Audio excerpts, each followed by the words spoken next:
even was sent down.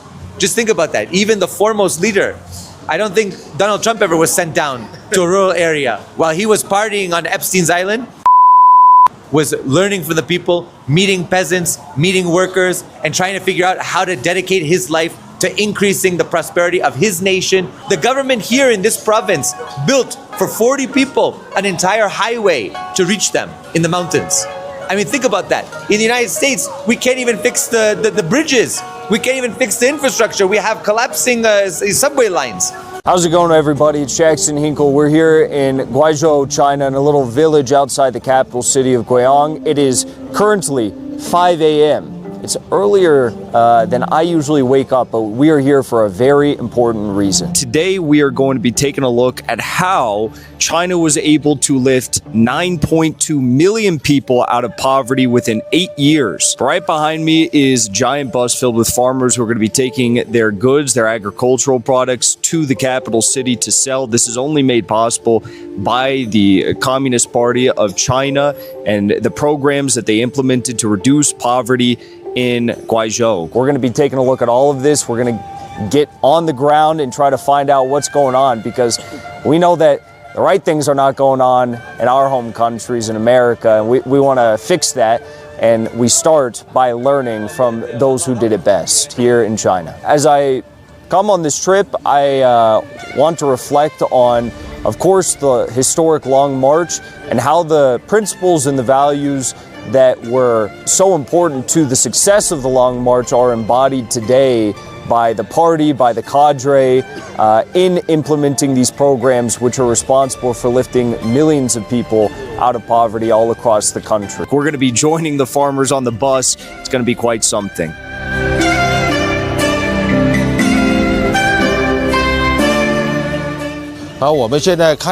Bus route 252 we're looking at is a customized line specifically for villagers to sell their vegetables. This means Guiyang citizens can enjoy our fresh vegetables in the shortest time possible. The opening of this route is more than just a simple bus line.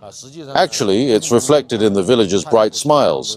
This is a concrete example of our bus service serving the people.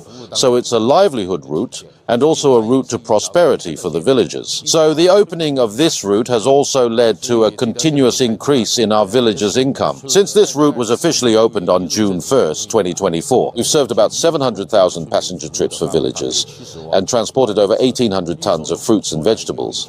This kind of route is now present in over 30 relevant villages and towns in Guiyang. After this bus departs at 6:20 and arrives at Dayingpo, there are specific areas designated by enterprises and the local government for them to sell their vegetables. It has brought the urban and rural integration of Guiyang closer. It also reflects that Guiyang is a very warm city, so everyone is welcome to take the route 252 and feel the breath of spring.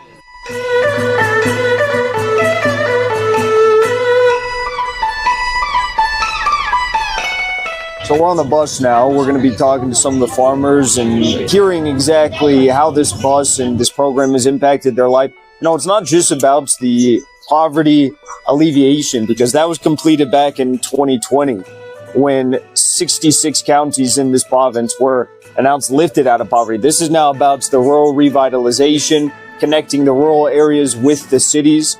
As you can see here, there's tons of beautiful, fresh-picked food that is headed into the city now. The farmers market, they have specific areas set up at the farmers market for these farmers to sell their goods. And it is just everywhere. It looks amazing. You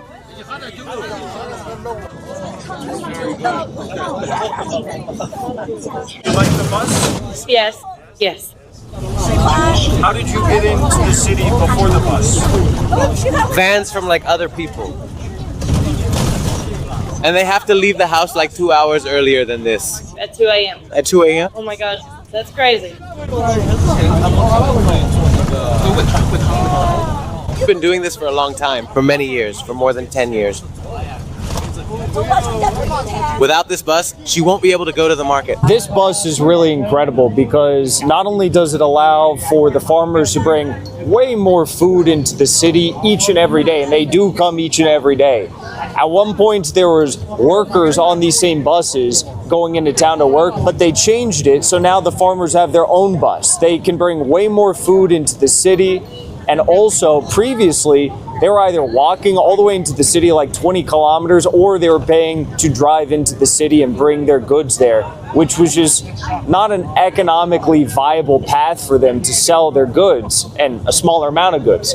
Now they can come in here practically free, and the government's provided this to bring tons and tons of agricultural products to the city every day.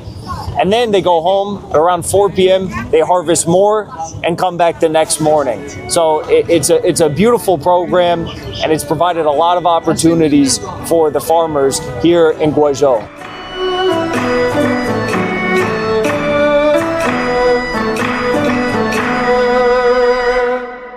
They've been doing this for over a year now on this bus and delivering their goods via this service, and they're very proud of it. I was talking to the woman right next to me, the farmer, and just out of nowhere, we were kind of done talking, and she said, I own that land, and it would be a shame if I wasted it and wasn't farming it, harvesting it, growing on it, and selling it, and giving it back to the community. And I'm like, that's, it's such a different mindset than what we have in America. I think in America, the mindset is, I'm renting an apartment. If I'm not using it to make OnlyFans content, then it's an apartment that's wasted or something like that. I don't know, but really incredible to see. And they may be babushkas and dadushkas. They may be some aunties and uncles, but they are well awake at 5 a.m., 4 a.m., and they are cooking. They are powerhouse machine with all this food. It's incredible. They emptied out that bus in probably about 2 minutes or less. They emptied out all the food in that bus. So we're gonna go check out the farmers market now. We've been selling here at this spot for about 8 months now. Before that, I used to sell over there just across the street. Oh, did you grow these at home or? So yes, I've been selling here for 8 months. This year, we're growing beans, gourds, and melons. We sell gourds and beans here every day.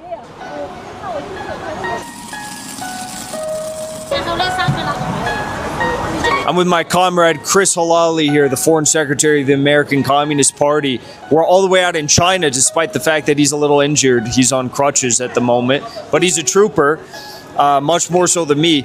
But you were here all today, this morning. What do you think about this program we're here in Guizhou and what you're seeing? I moved to China in 2013 to 2015. I've seen a lot of growth and development. It was a year after I moved here, a year after took the general secretary position, and he started a massive program of poverty alleviation, which was a continuation of the CPC's goals and multiple 5-year plans. And really, it's unbelievable. It's unbelievable to see just this city alone. I came to Guiyang in 2015. Just in 10 years, 11 years now, it's completely changed. I couldn't recognize it. Some streets I recognize, but there's so many new buildings.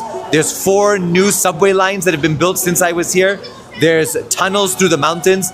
Unbelievable. I was driving with our guide, and I was like, none of this was here. He said, it's all new, and he's local. He said, you can't imagine, in 10 years, it's like we went 50 years ahead. They said in the implementation of these 5-year plans, they sent party cadre here to make sure that everything was meeting the goals. Why can't we have something like this in rural America? We have no dedicated cadre. We have no ideology that really binds us as a people and would push somebody to go down. Is this kind of sending down, taking party officials and putting them in the countryside? This is a duty. This is a duty to the nation. It's a duty to the people. When they say serve the people, that's serving the people. But we don't really have that. In the America, we have serving yourself. We have serving the ruling class.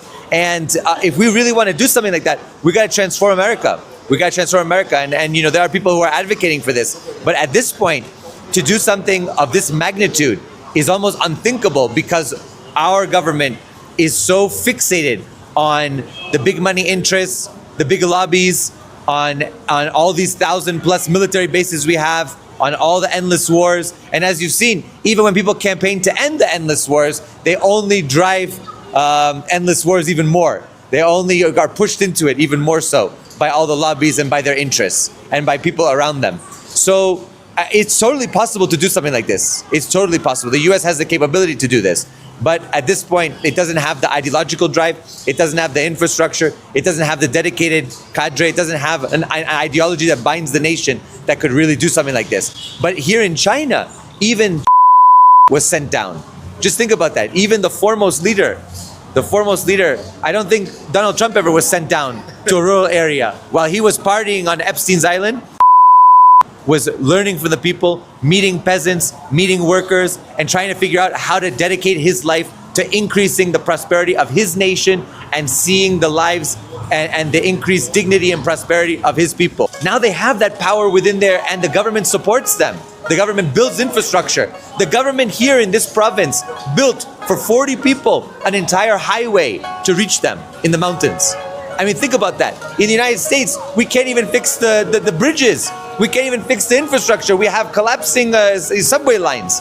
And here you have a highway system built for 40 people in a village, in a remote village. Why? Because it's the government's duty to connect the people. It's the government's duty to invest in the people. That's the difference. The difference is here people take pride because they know what it was like to not have land. And the government supports them in that because the government fought to give them that land. In the US, the government is working to take land away from farmers and to take all this investment away from them and give it to their cronies and their big agribusiness friends who are even polluting the environment and even killing off people. And when you say make America healthy again, you want to make America healthy again? Invest in the farmers. That's what you got to do.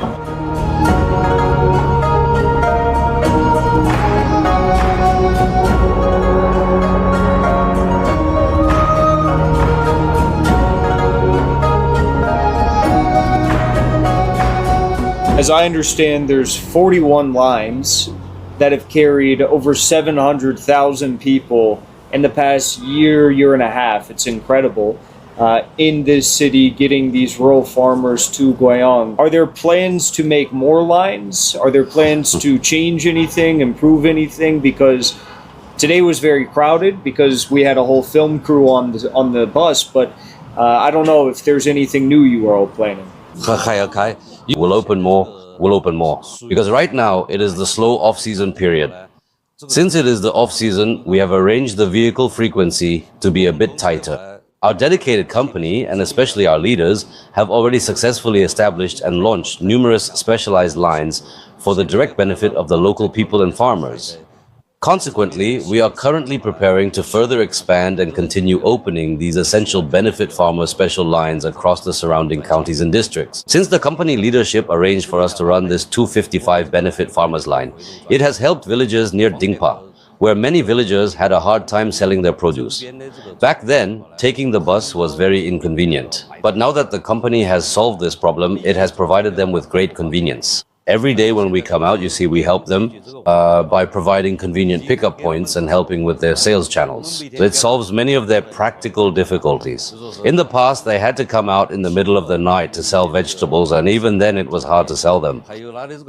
Now that the company and relevant departments have made these helpful conveniences available, when they sell vegetables, the challenges they face are significantly fewer. Their overall efficiency has greatly increased and their personal income has also grown. So, by consistently providing this level of accessibility and convenience, the 255 benefit line has become an incredibly successful resource that significantly improves the daily lives and operational efficiency of local farmers across the entire region. Before, how did he sell his products? Like before this bus existed, how did he sell his products? So, like before that, they had to take the regular public bus, but it starts at 7 o'clock, which is a little bit too late. And they get here around like past 8, sometimes even 10, because it has far too many stops. Also, before they had the bus program, in this case, they'd sell products in front of the Walmart. But it's not a stable place because sometimes they get chased away. This is not a suitable place for selling fresh vegetables. One thing I've noticed is that when I was in China, it was a very big cash society. Now things have gone cashless. Do they have the transactions done by phone, by apps like Alipay and things like that? How is he getting money these days? Is it also digital more than it is with hard cash? Now they use WeChat to get the money, so they just put the QR code here. People scan to pay. So he actually sells a total of 50 kilograms each and every single day. How big is his farm? How big is his land? And how many people work on his land? Just him, or he has other people, like family members? 3 Chinese acres, not American acres. Even if there's a lot of work to do, we do not hire any outside help. We just do it ourselves slowly. Wait for the busy season. The kids and my wife, but the kids are young. So it's just me and my wife handling all of the daily work. The young kids are much too young and small to help. 3 Chinese acres. I don't know how big. Chinese acres. Okay. Chinese acres. So now this entire walkway is just filled up with, on either side, a bunch of farmers selling their produce, selling their goods. A whole nother bus actually just arrived and they emptied that one out as well. It smells amazing in here. They got so many vegetables I've never even seen before in my whole life. But each and every farmer we talk to says the same thing, that, you know, the government providing these buses, providing these opportunities for people to sell here when previously they had to pay these crazy rates, has changed their lives. And it's really incredible to think about just how easy it is to actually solve these problems. People think, how is it possible that in 8 years, 9.2 million people were lifted out of poverty in this region alone? That sounds like an impossible task because we live in a country ruled by Wall Street who tells us that these things are impossible, but actually it's very simple. I mean, this is just one program they did. There's many things that they've done here. Infrastructure, roads, obviously, new jobs, tech, green industries, things like this. But it just goes to show you that when there's even just the slightest bit of, you know, intention put into planning, these 5-year plans that China actually adopts and implements and closely monitors and evaluates to make sure that they are fully implemented and actually ahead of schedule, you can change millions of lives within a very short period of time. And that's what we're seeing here today.